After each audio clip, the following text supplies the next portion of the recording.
At some point in time, every single one of us has done something that we knew we weren't supposed to do.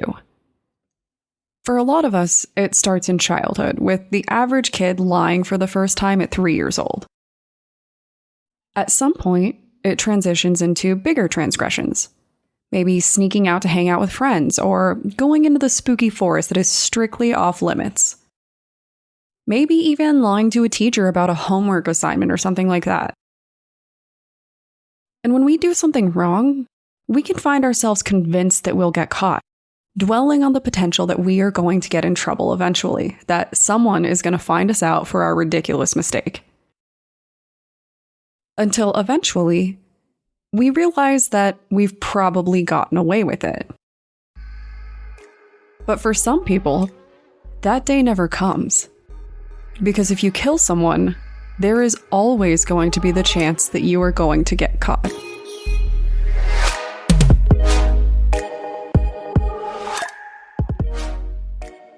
My name is Brienne, and I'm the host and creator of Among the Dirt and Trees, a show where we explore true crime cases that occur out in nature. In today's episode, we're going to discuss the 1972 murder of Julie Ann Hanson, a 15-year-old girl who went out for a bike ride and never came back.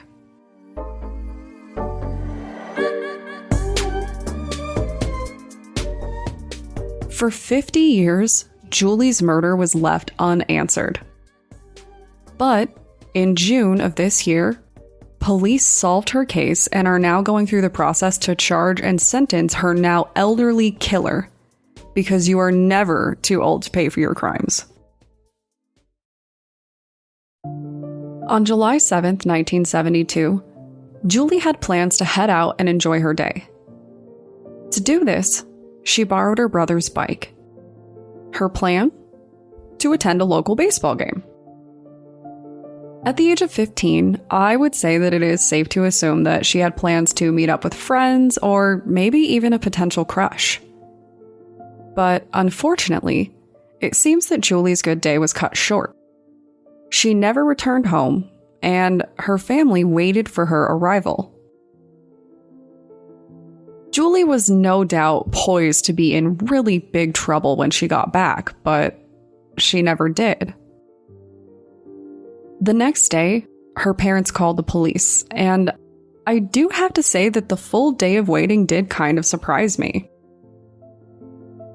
By now, we know that the world isn't exactly a safe place, right? There is a reason that we always share a location before going backpacking. I know that I use the hell out of Find My Friends because if I go for a walk with my dog and disappear, I definitely want my boyfriend to be able to at least point police in the right direction.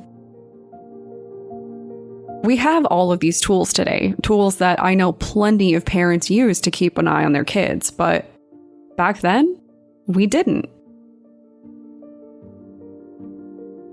I'm sure that Julie's family just thought that she was out having fun, and sure, she might have been breaking the rules, but initially, I'm sure that they didn't think she was dead. When they finally did call the police, a search began. And shortly after, Julie's body was found out in a cornfield. She had been stabbed several times, and the running belief was that she was also raped. Notably, Julie's body was found around 30 miles away from Chicago where she lived, so suffice it to say that someone found her and removed her from the area. I couldn't find any reference to what happened to her brother's bike, though. I think something of particular interest in this case is the location where she was found. It isn't a secret that horror movies love to play on the eeriness of cornfields. We know they're scary and disorienting, which is why we use them for haunted mazes and things like that.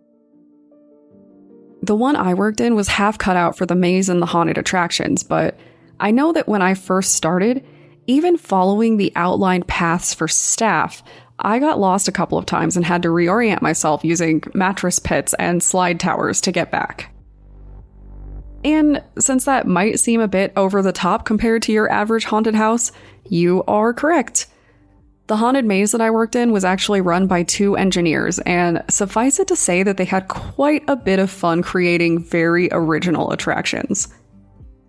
Of course, we did have to move the chainsaw guy away from the mattress pits after too many people face planted into them at top speed. So,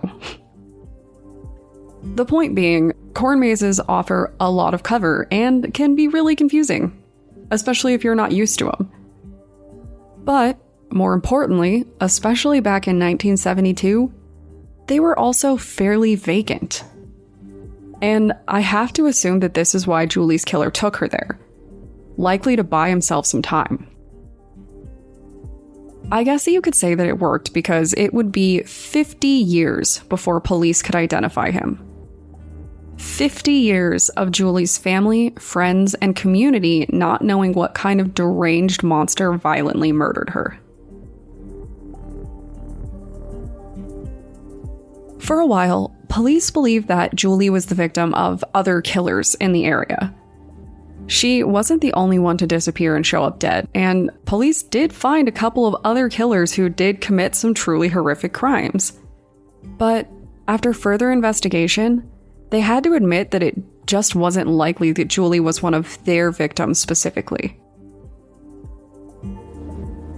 To be clear, the trails they followed were for actual tried and convicted murderers. It just didn't seem likely that she was necessarily on the list.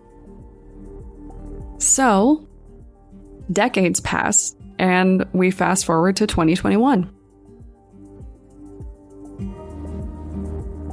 After decades of a very cold trail, police finally got some insight into who the killer was. In fact, they got an exact confirmation. And because it is an old crime and we just solved it this year, you guys know what this means. Did this man finally come out and admit what he did out of guilt to make peace with the world before his death? No. He was found out by none other than voluntary DNA testing. Julie's killer, a man named Barry Lee Welpley, was identified at the age of 76 after his relatives submitted their DNA to a genealogy website. And guys, I don't think that I will ever stop loving it when this happens. Now, for myself, I will admit that I feel rather iffy about these websites. You definitely won't catch me submitting my DNA to any of them because I read way too much science fiction. But I do love how many cold cases are being cracked wide open by this completely innocent interest in learning more about your family. This guy was a murderer who probably got caught after decades of evading police just because one of his relatives wanted to know where their family hailed from. It keeps happening, and I have to wonder just how many people are actually really starting to worry about it with how much it's been in the news. I think about all of the folks online who were adamantly against it, and now I'm wondering if any of them actually have some dark secrets to hide. As you might expect, Welpley is not being accepting of these changes. He and his legal team have been adamant that he isn't guilty, but police just aren't hearing it.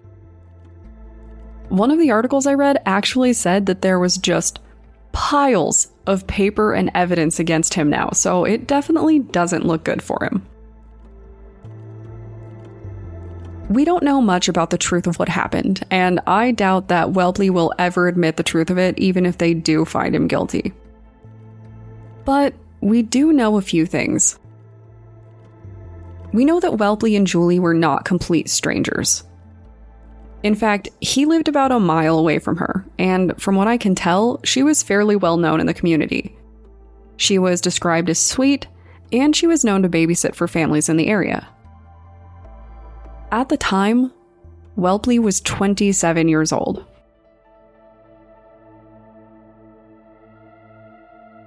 And I think that it's kind of safe to say that he might have been watching Julie for a while, for all we know. She was around, and she probably wasn't targeted at random. If anything, he could have seen an opportunity and decided to take it. And the fact that he was committed enough to drive her to a completely different city to make it seem like less of a local job was certainly an effective strategy, as we can tell. We don't know if he offered her a ride home and abducted her. We don't know if he just swooped up and grabbed her. We don't know if he and Julie were even on speaking terms, or if she might have trusted him for some reason.